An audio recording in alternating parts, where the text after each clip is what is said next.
Hola, buenos días. Yo soy la doctora Andrea Sandoval Palma, médico de familia del CES San Pedro de Valdivia. Y en esta oportunidad me ha correspondido presentarles una introducción al modelo de salud familiar como parte de la unidad 1 del curso de salud familiar que hemos preparado en conjunto para la edad de concepción.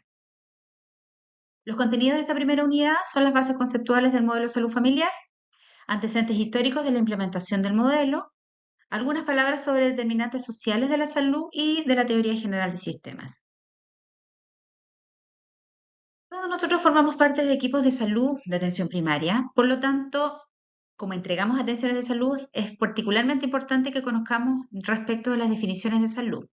Esta que les muestro acá es la definición de la OMS, que aparece en el año 1946 y que dice que la salud es un estado de completo bienestar físico, mental y social, y no solamente la ausencia de afecciones o enfermedades. Esto surgió ya a partir del año 46, es decir, esto de pensar la salud no solamente como la ausencia de enfermedades, sino que como un estado de bienestar. Es decir, va mucho más allá de solamente no estar enfermo.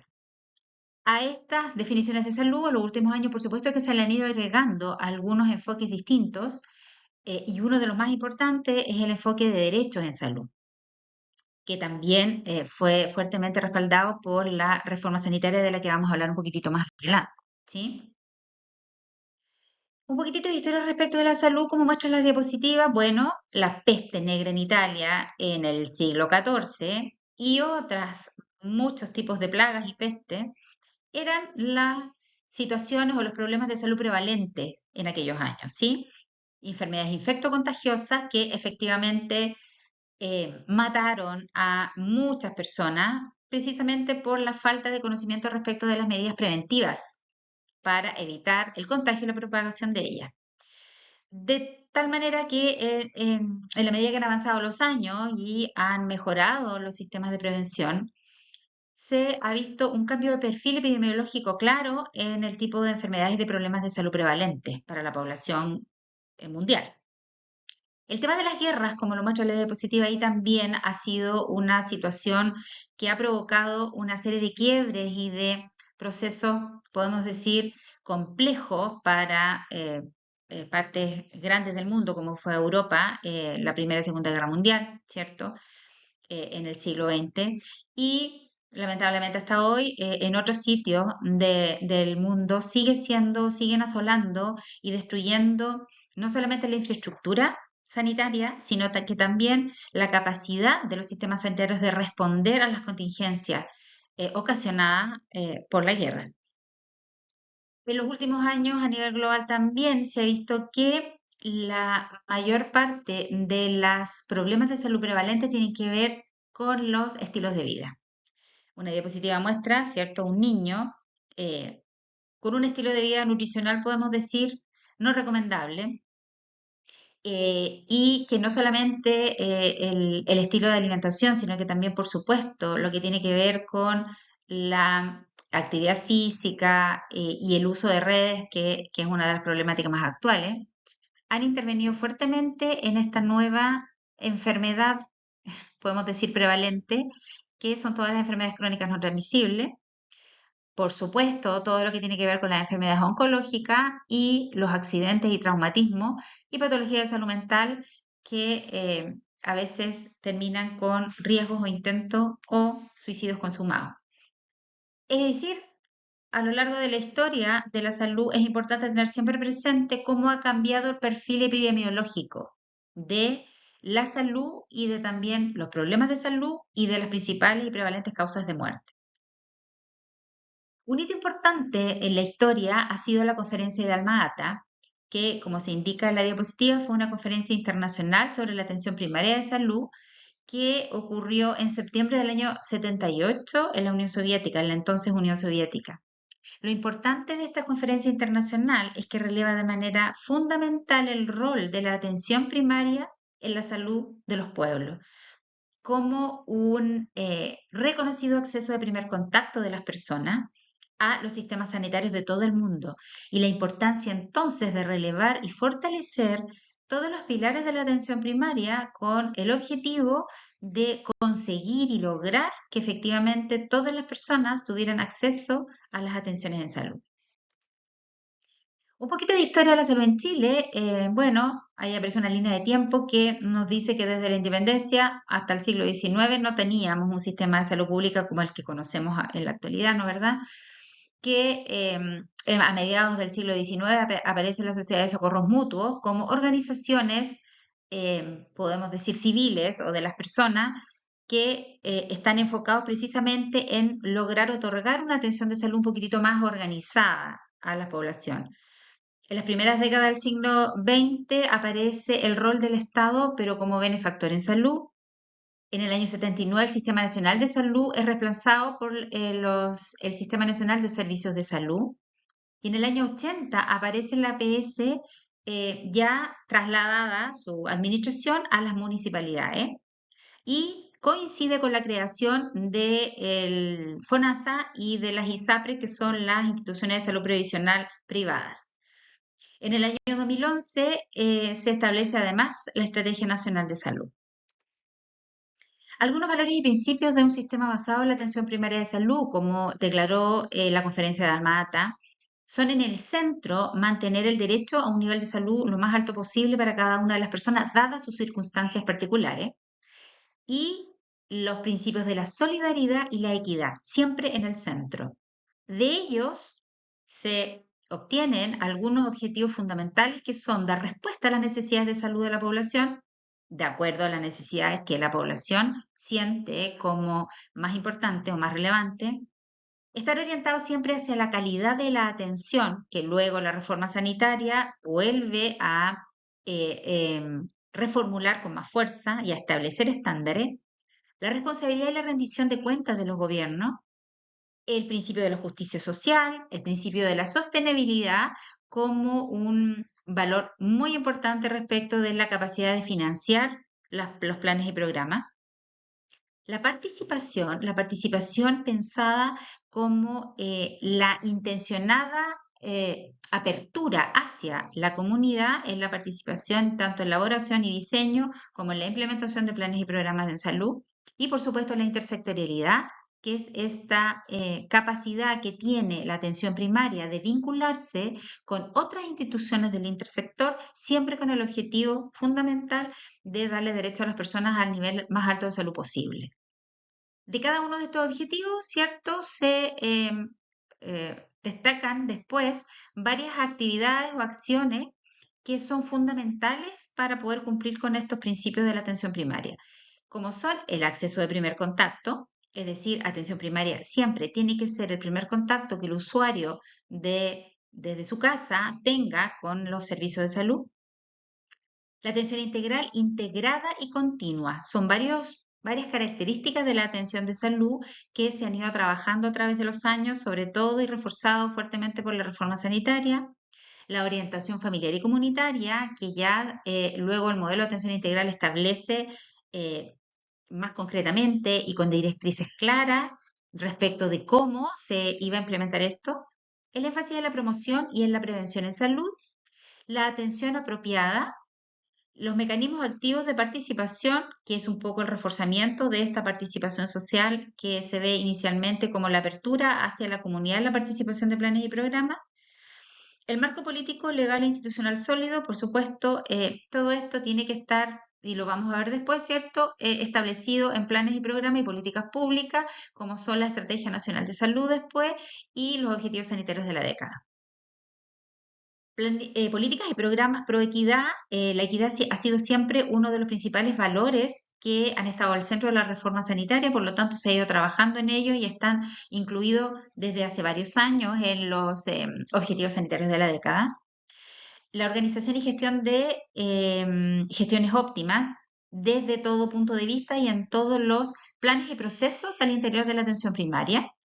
Los recursos humanos apropiados, entiéndanse, recursos humanos bien capacitado, que conoce claramente cuáles son los objetivos de la atención primaria y conocen también, por supuesto, cuál es el perfil de su población usuaria.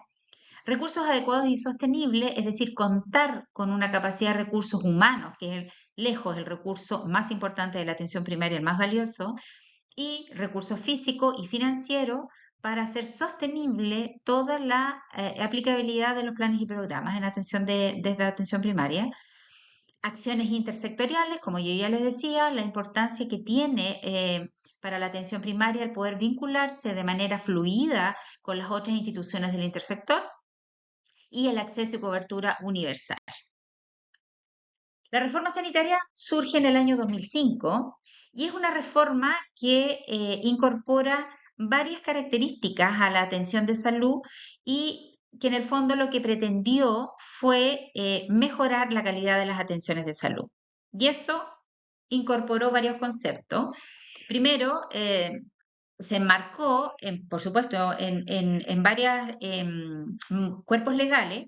Uno de ellos fue la Ley 19.888, que es la Ley de Financiamiento, la Ley 19.937, que es la Ley de Autoridad Sanitaria y de Gestión, la Ley 19.966, que es la Ley de Garantías Explícitas en Salud, o sea, la Ley GES, la Ley 20.015, que es la Ley de Instituciones de Salud Previsional, y la Ley 20.584, que es la Ley sobre Derechos y Deberes de los Usuarios.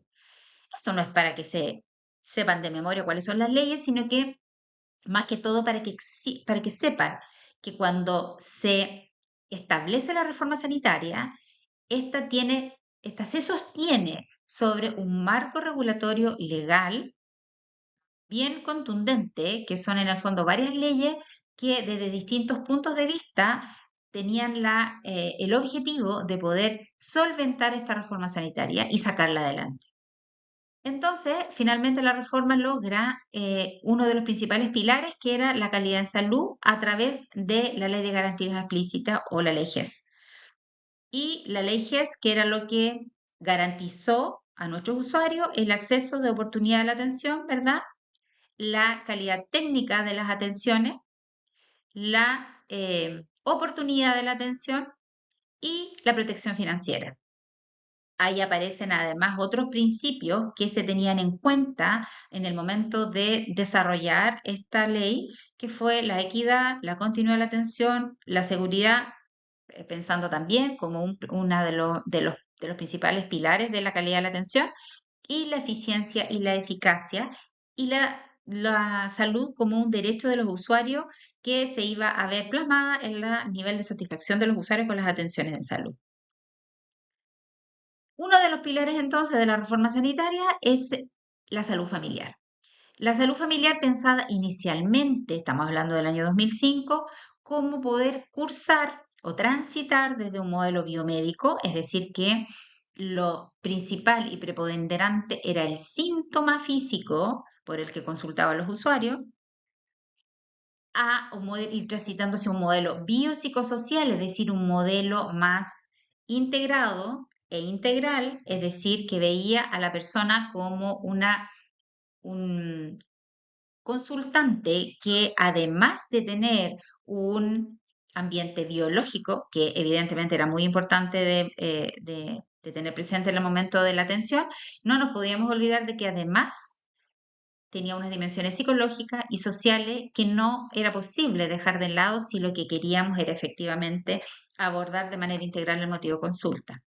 Y desde este modelo biopsicosocial se siguió transitando hasta un modelo de salud familiar con las características que tiene en la actualidad.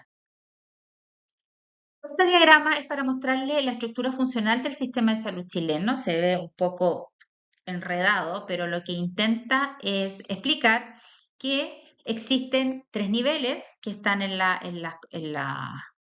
fila, que es un nivel rector, un nivel de fiscalización y un nivel de aseguramiento y de prestaciones de las atenciones de salud. En la parte superior, entonces, el nivel rector o de rectoría está, por supuesto, que el Ministerio de Salud, del que dependen las dos subsecretarías, que es la Subsecretaría de Salud Pública y la Subsecretaría de Redes Asistenciales. Entonces, después de este primer gran nivel, que es el nivel rector, o el nivel central, como muchas veces lo pueden haber escuchado, surge el segundo nivel, que es el de fiscalización. De la Subsecretaría de Salud Pública surge el Instituto de Salud Pública, el ISP, la Superintendencia de Salud y las SEREMIS, las Secretarías Regionales Ministeriales. ¿Sí? Y desde la Subsecretaría de Redes Asistenciales, fíjense que no existe un organismo fiscalizador, sino que bajamos de inmediato a los niveles de aseguramiento y prestaciones. Si seguimos por el lado de la Subsecretaría de Salud Pública, del Instituto Nacional, del Instituto de Salud Pública, dependen entonces todos los laboratorios del ISP que tienen como objetivo, ¿cierto?, evaluar y analizar las muestras que mandamos para la detección y confirmación de algunas enfermedades que son sanitariamente y epidemiológicamente relevantes para el país. De la Superintendencia de Salud surgen ISAPRES y FONASA, es decir, es la Superintendencia de Salud la que fiscaliza a las ISAPRES y al FONASA, y también otras actividades reguladas. Lo mismo que dependiendo ya de la red de la Subsecretaría de Redes, ahí vienen toda la red de servicios de salud que también son fiscalizados de alguna manera por el ministerio directamente, ¿ya? Y la otra organización importante es la Cenabast, que también va a ir a la dependencia de los servicios de salud. De los servicios de salud entonces van a surgir todo lo que tiene que ver con la supervisión técnica con las instituciones de atención primaria municipal, toda la red de CESPAM, SECOF, postas rurales, los hospitales, ¿cierto?, de salud familiar y comunitaria y otros establecimientos como son los establecimientos delegados que dependen de organizaciones privadas, como aquí en Concepción ocurre con el CEFAM Villanonguén.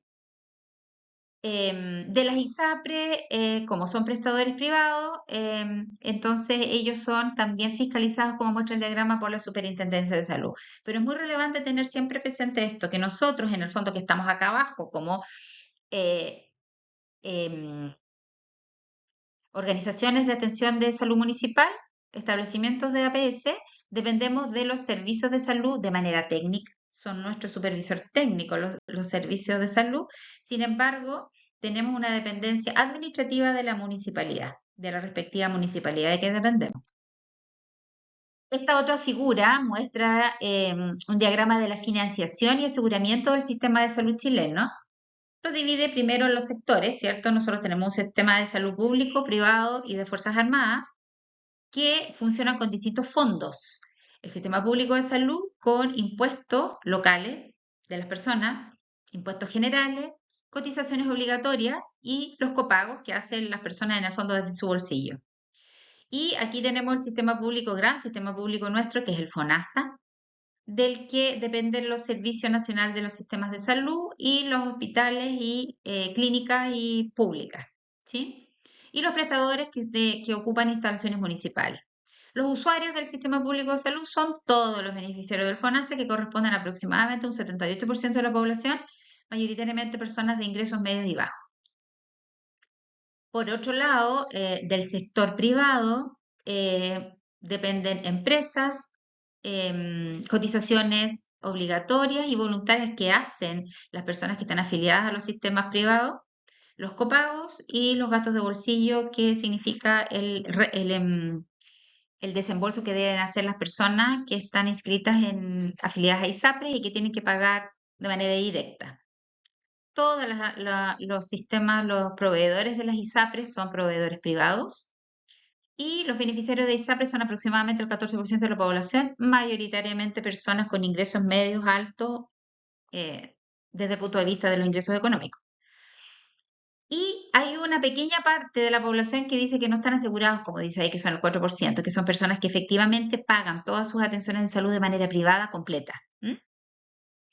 Y al final a la derecha, Fuerzas Armadas, que son todas las personas que se financian con fondos desde los impuestos generales de todos los chilenos y algunas cotizaciones que hacen ellos durante sus años de vida laboral activa. Y aquí están todos los organismos de salud, los sistemas de salud de las Fuerzas Armadas, CAPREDENA, DIPRECA, etcétera. Y todos se consideran prestadores, proveedores de las Fuerzas Armadas y corresponden aproximadamente a un 3% de los empleados totales, ¿sí? Ahora, el modelo de atención de salud integral surge como uno de los pilares de esta reforma sanitaria del año 2005 que vino a establecer estos sistemas que vimos antes de implementación de los servicios de salud y del financiamiento de los distintos tipos de sectores que iban a otorgar atenciones de salud. Entonces, la reforma dice que la idea es, como ya se venía transitando desde un modelo biomédico a uno biopsicosocial, ahora había que avanzar hacia un modelo de atención integral, ¿ya? ¿Qué significa que el modelo de atención con el que nosotros trabajamos y otorgamos atención a nuestros usuarios sea integral? Significó, por supuesto, un cambio total de paradigma desde el biomédico a uno biopsicosocial. Significó tener presente siempre el principio de la calidad como un valor fundamental en todas las atenciones y contactos con nuestros usuarios. Que nuestra atención tenía que ser centrada en el usuario, es decir, no una receta de cocina, sino cada una de las atenciones y las prestaciones que nosotros tenemos como parte de nuestra canasta tenía que ser dirigida de acuerdo a las necesidades del usuario que teníamos consultando. Que teníamos que preocuparnos de tener énfasis en la promoción y prevención, lo que hablamos antes, en virtud del cambio epidemiológico de la patología y de la problemática de salud prevalente, se dio cuenta de la importancia de tener un énfasis en la promoción y la prevención y no solamente en el tratamiento y la rehabilitación. La integralidad que tenía mucho que ver con el enfoque de salud familiar, es decir, esto de ser capaces todos nosotros de poder abordar a nuestros usuarios consultantes como una persona multidimensional que tiene entonces una dimensión biológica, psicológica, social, espiritual y comunitaria, entre otras, ¿sí? Y la importancia de que todos nosotros entonces, como integrantes de los equipos de salud, seamos capaces de buscar intencionadamente las dimensiones, cualquiera de estas dimensiones de la persona que podían estar influyendo no solamente en su motivo de consulta, sino que también en la problemática que debía ser abordada para poder satisfacer las necesidades por las que consultan nuestros usuarios. La disponibilidad de tecnología acorde a los avances y recursos, por supuesto, el tema del financiamiento que tenía aparejado la reforma, ¿sí? He pensado fundamentalmente en esto, en poder tener la disponibilidad de tecnología necesaria para ir avanzando en la calidad de la atención a nuestro usuario y la mejora de la calidad y oportunidad de la pesquisa de sus problemas de salud. Que tenía que ser un sistema centrado en la atención ambulatoria, es decir, que las hospitalizaciones fueran solo para aquellos casos extremadamente necesarios y por los días necesarios. Es decir, un sistema que siempre ha intentado que las altas hospitalarias sean precoces y que se logre instaurar un sistema de cuidados comunitarios domésticos, ¿ya? Basados en la familia. De ahí algunos planes como los planes o los programas de hospitalización domiciliaria de los hospitales como tenemos en el hospital regional. El tema de la participación en salud, que se siguió avanzando. La reforma volvió a retomar el tema con harto énfasis de la importancia de la participación de la comunidad en la toma de decisiones, no solamente en la toma de decisiones personales de sus problemáticas de salud, sino también en las grandes decisiones de salud. De allí que se le dio gran relevancia a organizaciones territoriales y funcionales de la comunidad y lo importante que era que ellos participaran, por ejemplo, en nuestro Consejo de Desarrollo Local. El tema de la intersectorialidad, la reforma lo vuelve a relevar, la importancia de que nosotros, como sector salud, podamos vincularlos de manera eficiente y efectiva con las otras instituciones del intersector. El principio de gestión de las personas es un principio muy relevante que la reforma distingue, ya que considera que el recurso humano es precisamente el recurso más importante y más valorado dentro de las instituciones de salud. De manera que surgen departamentos de gestión de personas, ya no solamente los departamentos de recursos humanos, sino que se debe profesionalizar un poco más esto, con todo lo que tiene que ver con el sistema de reclutamiento y luego de desvinculación de los integrantes de los equipos de salud, ¿sí? Pero el modelo de atención integral, como ustedes pueden ver, es entonces un modelo multidimensional que incorporó el cambio de paradigma desde distintos puntos de vista para poder organizar la atención de manera diferente. ¿Cuáles son los principales elementos del modelo de salud familiar? Primero, que está centrado en la persona, es decir, en sus necesidades y en su contexto biopsicosocial, con un claro enfoque familiar, es decir, no ver a la persona como un individuo solo en el mundo, sino que un individuo que vive en un contexto familiar que le da ciertas características y le otorga ciertos recursos y activos en salud y riesgos que vienen asociados a esa característica de integrante de un grupo familiar. Segundo, la participación de la comunidad. Nuevamente aparece como otro de los pilares fundamentales, ¿no es cierto?, el tema de que los equipos intenten, con las estrategias propias de cada localidad, incorporar cada vez más a la población en la toma de decisiones. Mayor acento en la prevención y la promoción. Esto del enfoque anticipatorio, ¿sí? Promoción y prevención, vista la promoción como la capacidad que tenemos los equipos de promover la mantención de los estados de salud de las personas, y la prevención como la capacidad de poder detectar de manera temprana factores de riesgo. Otro de los elementos fundamentales es la continuidad de los cuidados, que está basado en el trabajo interdisciplinario.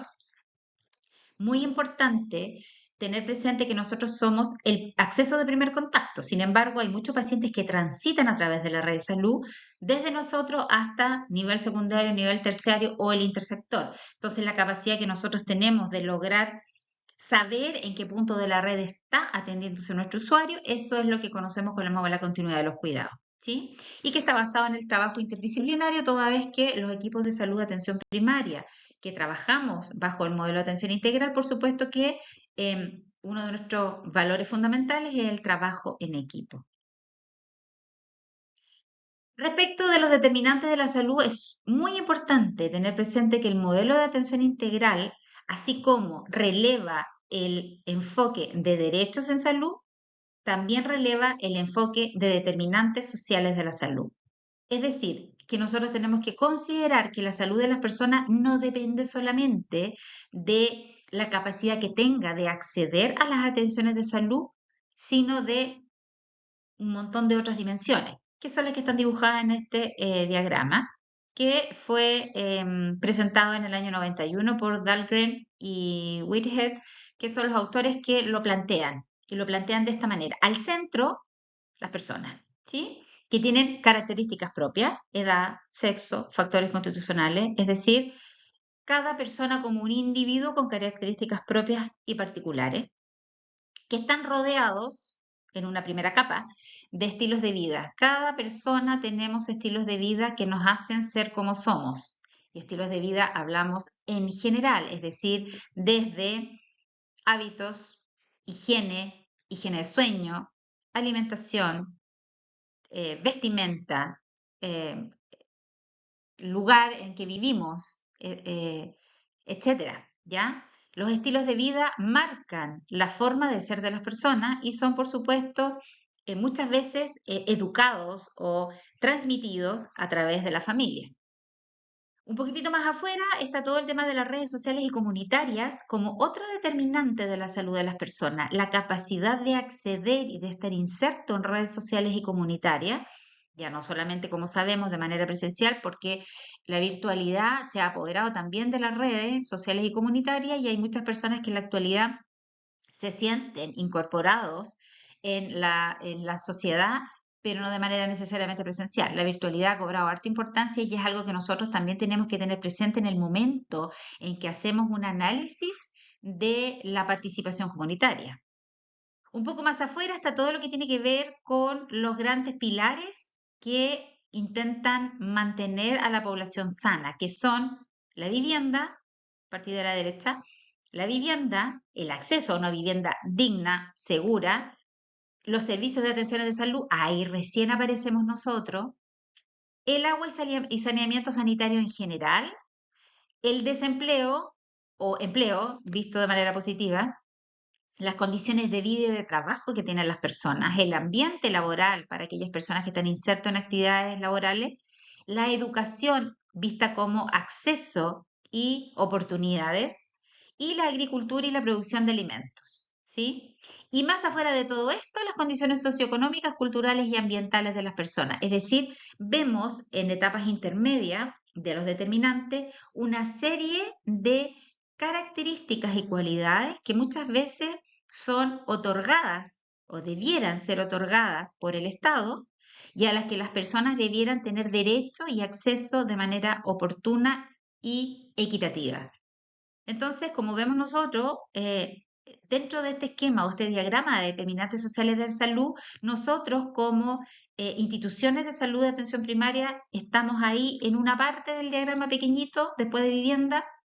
Por lo tanto, es súper ambicioso de parte nuestra pretender que de nosotros va a depender que las personas se mantengan saludables y que puedan recuperar su situación de salud. ¿Sí? Porque todo esto, todas estas otras actividades están absolutamente relacionadas y determinan el estado de salud de las personas. Un concepto importante que hay que tener presente en esto es el de las redes integradas de servicios de salud, las RIS, ¿ya? La RIS es una red de organizaciones que presta o hace los arreglos para prestar servicios de salud de manera equitativa e integral a una población definida y que está dispuesta a rendir cuentas por sus resultados clínicos y económicos y por el estado de salud de la población a la que sirve. Esa es la definición de las RIS que hace la OPS, ¿ya? En el fondo, es la capacidad que tiene la red de salud de actuar de manera integrada. ¿Para qué? Para dar respuesta a los principios fundamentales del modelo de atención que aparecen ahí en el diagrama a la derecha, que son la anticipación del daño, la continuidad de la atención y la calidad y acceso oportuno. ¿Para qué? Para lograr finalmente tener un impacto sanitario que nos permita, entre otras cosas, a los equipos de salud, el cumplimiento de las metas sanitarias que son consecuencia en el fondo de los objetivos sanitarios de la década. Es de mucha relevancia que la red de organizaciones, en la red de organizaciones estamos nosotros como parte de la red, ¿verdad? La atención primaria. Pero todas las organizaciones que prestan servicios de salud lo hagan de manera equitativa e integral, pero además estemos integrados entre nosotros. ¿Para qué? Para evitar muchas veces la sobreintervención de nuestros usuarios y que se pierda la continuidad de la atención. Muchas veces hay usuarios que ni siquiera saben decirle a uno dónde se están atendiendo, quién los está atendiendo y por qué motivo los están atendiendo. Entonces, eso es lo que siempre hay que tratar de evitar, ¿sí? Y lograr esta integración de las redes de servicios de salud. La Estrategia Nacional de Salud, entonces, establece una planificación estratégica sobre los problemas de salud más importantes. El Ministerio coordina las acciones de manera coordinada y plantea los objetivos sanitarios de la década. En este momento estamos trabajando bajo los objetivos sanitarios de la década del 2021 y 2023, que por supuesto se establecieron a finales del año 2020. Y muchos de los indicadores en los objetivos anteriores no se logran. Acuérdense entonces que los anteriores fueron los objetivos sanitarios del 2011 al 2020, ¿ya? Pero muchos de los objetivos sanitarios de esa década no se lograron cumplir y se tuvieron que readaptar y reconsiderar, producto de la pandemia fundamentalmente, y se incorporaron en los objetivos sanitarios de esta década, del 2021 al 2030. Y estos son los objetivos sanitarios de la década del 2021 al 2030, ¿sí? Son los 4 grandes que están acá a la izquierda. Mejorar la salud y bienestar de la población, disminuir las inequidades en salud, asegurar la calidad de la atención en salud, avanzar hacia la construcción de comunidades y entornos saludables. Esos son los grandes objetivos sanitarios de la década, de los cuales después se van a ir desprendiendo ejes estratégicos y objetivos de impacto por tema. ¿Sí? Y ahí están en colores todas las áreas temáticas que se van a ir trabajando y la manera en que se van desarrollando. Esto está contenido en el Plan Nacional, ¿sí? Pero a esto, en el fondo, estos 4 objetivos sanitarios de la década responde, entre otras cosas, el modelo de atención y la mayoría de las prestaciones que tenemos en nuestra canasta de atención en los distintos programas. El marco regulatorio, que era el marco legal del que les había hablado antes también respecto de la reforma y que rige en el fondo todo el funcionamiento del modelo de atención integral, es importante que consideremos algunos documentos como la resolución exenta 528, que en el fondo define cómo va a funcionar todo lo que tiene que ver con la Estrategia Nacional de Salud, ¿sí? Y al centro de este diagrama ven ustedes que lo más relevante de la Estrategia Nacional de Salud es que mantiene la perspectiva de curso de vida, es decir, el enfoque de ciclo vital, ¿ya? Es decir, considera a las personas, obviamente, como individuos que transitan desde el nacimiento hasta la muerte por distintas etapas y en las distintas etapas hay distintos aspectos relevantes que considerar en ello. que era lo que nosotros antes veíamos que trabajábamos solo por programa. Pero el razonamiento que se hace ahora es que nosotros trabajamos por programa pensando que cada programa, me refiero al de la mujer, infantil, adolescente, adulto y persona mayor, responde a este enfoque de ciclo vital. Es decir, que las personas vamos transitando en la medida que envejecemos en distintas etapas y cada etapa tiene requerimientos o necesidades distintas que cubrir. ¿Sí? Entonces están ahí las enfermedades transmisibles, las enfermedades no transmisibles y la violencia como grandes objetivos que en el fondo tienen que tender, el abordaje nuestro tiene que tender a mantener, por un lado, el funcionamiento o la funcionalidad de la persona, disminuir el riesgo de la discapacidad, mantener entornos saludables, mantener estilos de vida saludables y con un medio ambiente adecuado. Eso es fundamentalmente el marco regulatorio principal que la Estrategia Nacional de Salud indica a los equipos. Y de estos objetivos surgen una serie de prestaciones y metas sanitarias e IAPS que nosotros después debemos cumplir. ¿Sí? A eso responden. Abajo aparece el tema de las emergencias de desastre, la gestión y calidad e innovación, que en el fondo estaban, como se lo mostraba yo en el diagrama anterior, que surgen a partir de los objetivos sanitarios de la década. Pero lo más importante que yo quiero que retengan es que entonces la reforma sanitaria releva la perspectiva de curso de vida o el enfoque de ciclo vital para darle énfasis a algunas problemáticas de salud de acuerdo a la edad de las personas. Y a raíz de eso surgen entonces los programas de salud que nosotros conocemos.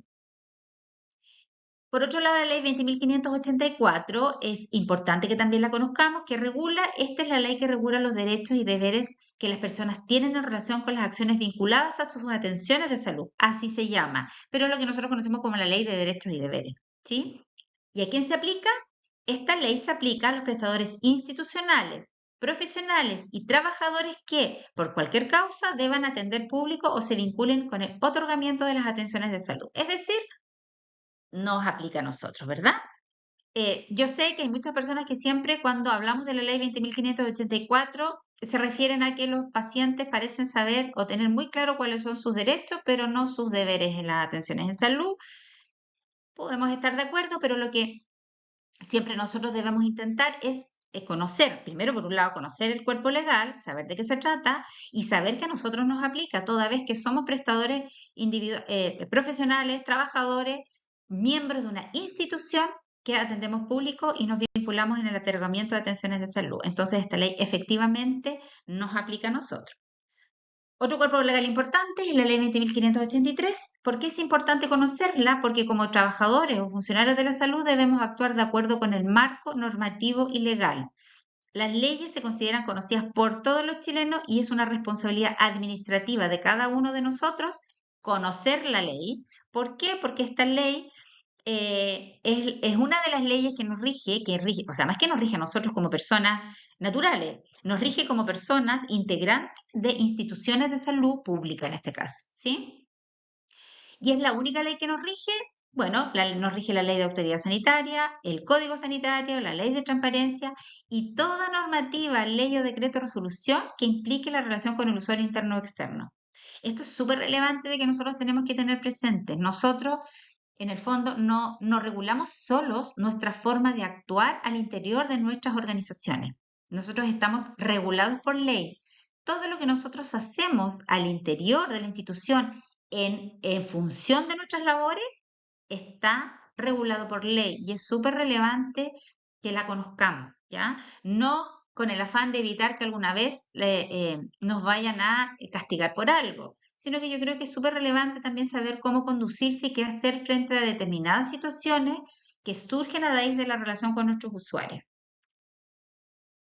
Materias que norma la ley, todo lo que se les puede ocurrir, ya regula derechos de los pacientes, la seguridad y calidad de la atención, el trato digno, la atención preferente, derecho a la compañía de asistencia espiritual de los usuarios, el derecho a la información, la autonomía de la atención de salud, la Comisión Nacional de Protección de Derechos de las Personas con Enfermedades Mentales y de Comisiones Regionales de Protección, más reciente, los deberes de los usuarios, los medicamentos e insumos, la participación de las personas usuarias. Es decir, como ustedes se dan cuenta, todas las materias que se relacionan con nuestro actuar en la atención de salud está regulado por ley.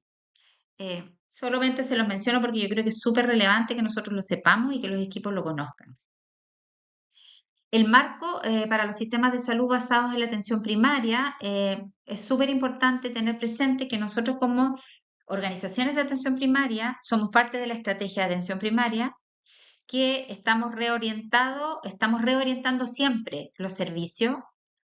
¿En qué estamos reorientando la entrega de servicios? Fundamentalmente lo que les decía antes, acuérdense de los objetivos sanitarios de la década y lo que plantea la Estrategia Nacional de Salud, es decir, sobre todo a este enfoque de curso de vida, es decir, a orientar los servicios de acuerdo a las necesidades que tienen los usuarios de acuerdo a su ciclo de vida. Las prestaciones de servicio, sí, la forma en que prestamos los servicios, la gestión de políticas públicas hacia la cobertura universal. Esto es lo más reciente, ¿cierto? El avance que a través de la gestión de políticas públicas hace este gobierno para avanzar hacia la cobertura de APS universal o la universalización de la atención primaria de salud. Eso es algo que ya se está piloteando en varias comunas del país. De hecho, la más cercana a nosotros es Chihuayante, que a partir de este año es centro piloto como universalización del APS. El modelo de atención, fundamental el modelo de atención. Todos conocemos nuestro MAIS, que es el modelo de atención integral de salud con enfoque familiar y comunitario, y la gestión basada en el liderazgo, ¿sí? Se le da harto énfasis también a los estilos de liderazgo y cuáles de ellos son más o propician de manera más efectiva la participación, no solamente la participación ciudadana de nuestros usuarios, sino que la participación de los equipos en la toma de decisiones locales. Respecto a nuestra organización interna ahora, la reforma sanitaria y el modelo de atención integral también sugiere una forma de organizarnos y aparece la estrategia de la sectorización como fundamental, seguida de los equipos de cabecera, la formación de equipos que van a ser entonces transversales, la adecuación de servicios de apoyo, la adecuación de la infraestructura, la reorganización de los SOMES, las reuniones de equipo y el organigrama organizacional en general. Esto a partir, diría yo, del propio año 2005, los equipos de todas las instituciones de atención primaria tuvieron, por mandato ministerial, no es cierto, que comenzar a avanzar en su proceso de sectorización. Y esta estrategia de sectorización en el fondo se consideró como una forma de ayudar a los equipos a conocer más de cerca a la población que atendían. Entonces, tener equipos más multidisciplinarios que pudieran tener menos población a cargo resultaba ser bastante facilitador para poder tener un abordaje más integral. El asunto es que desde la teoría, cada equipo debiera tener aproximadamente 5.000 personas a cargo. Nosotros, en el CEFA Pedro de Valdivia, tenemos la fortuna de acercarnos a aquello. Sin embargo, es por todos conocidos que hay equipos que tienen grandes poblaciones, por lo tanto, esto no se cumple. Esta regla, digamos, no se cumple. El tema de los equipos de cabecera también fue todo un desafío poder conformar los equipos de cabecera en los inicios. Ahora ya la mayoría de los centros de salud familiar tienen equipos de cabecera bien establecidos y trabajando desde hace varios años juntos.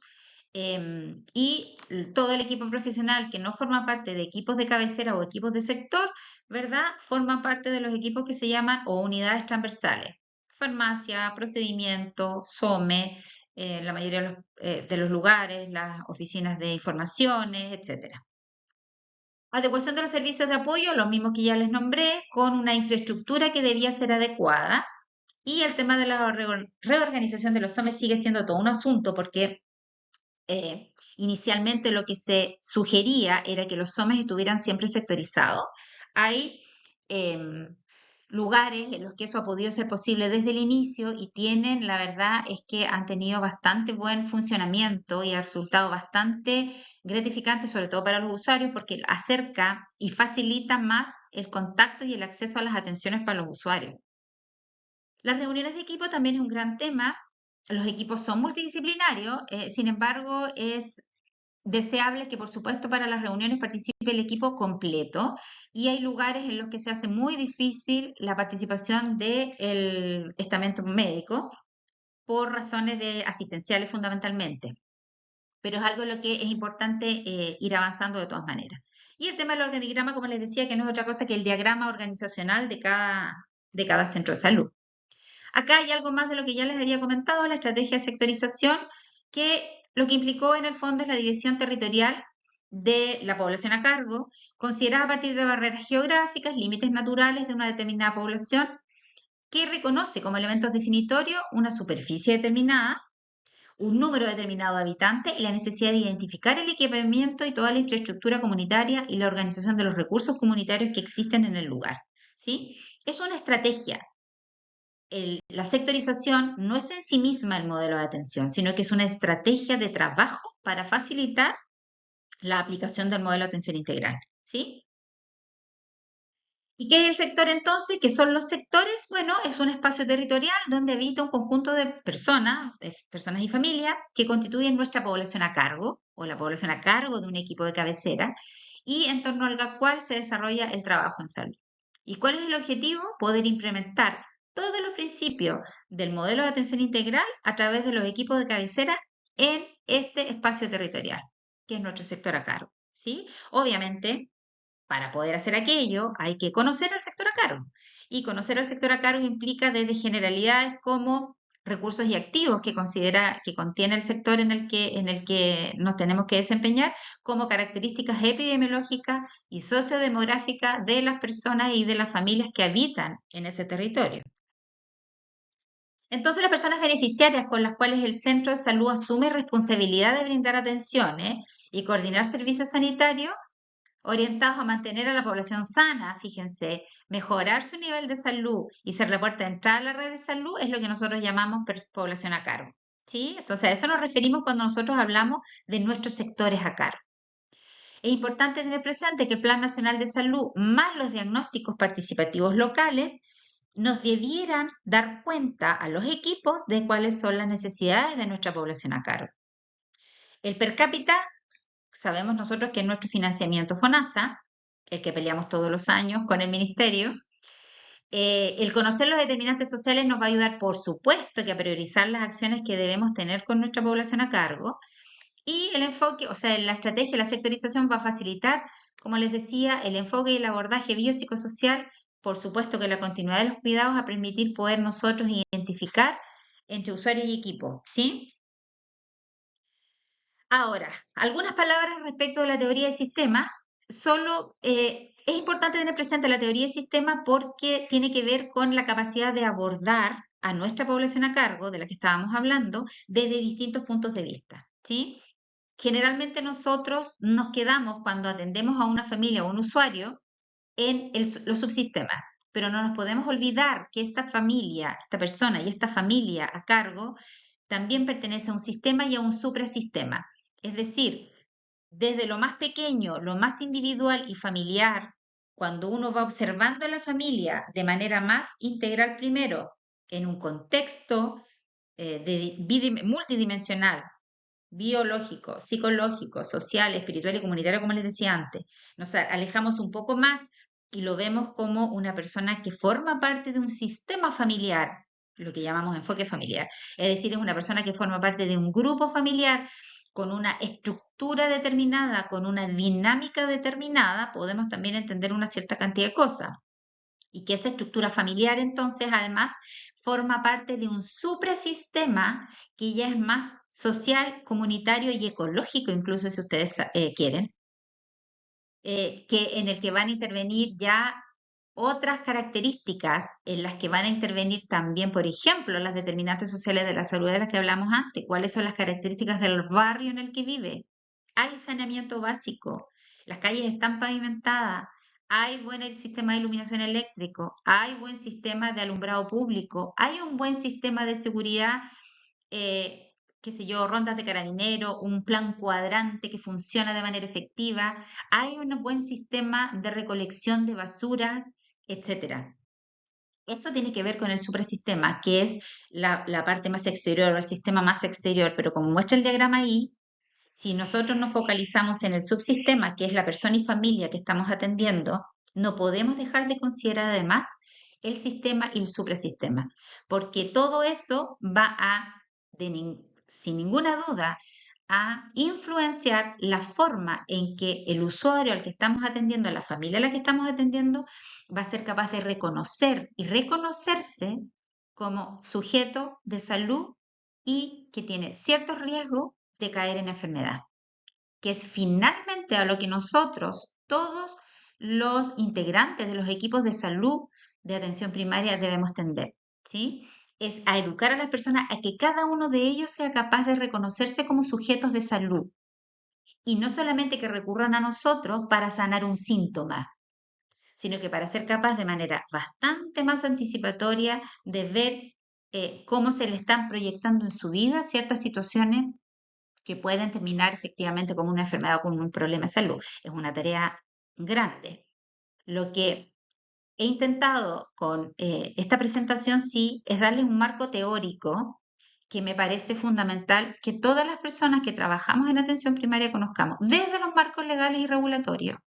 La invitación es a conocerlo, revisarlo, como le digo yo, la pretensión no es aprendérselo de memoria ni mucho menos, pero al menos saber que existen, cuál es el enfoque que nos dan a cada uno de nosotros, cómo nos regulan, conocer más sobre la reforma sanitaria del año 2005 y cuáles fueron los pilares y cómo a partir de ella nace el modelo de atención integral, como el modelo con el que se primero sugiere y luego se mandata a los establecimientos de atención primaria de trabajar y por qué es tan importante este modelo de atención integral en el marco de los objetivos sanitarios de la década 2021-2030 que también les mostré. Espero que haya sido esta exposición de provecho para todos. Les agradezco mucho su atención y que se hayan interesado en saber un poco más de nuestra querida atención primaria y de nuestro modelo de atención integral. Buen día para todos.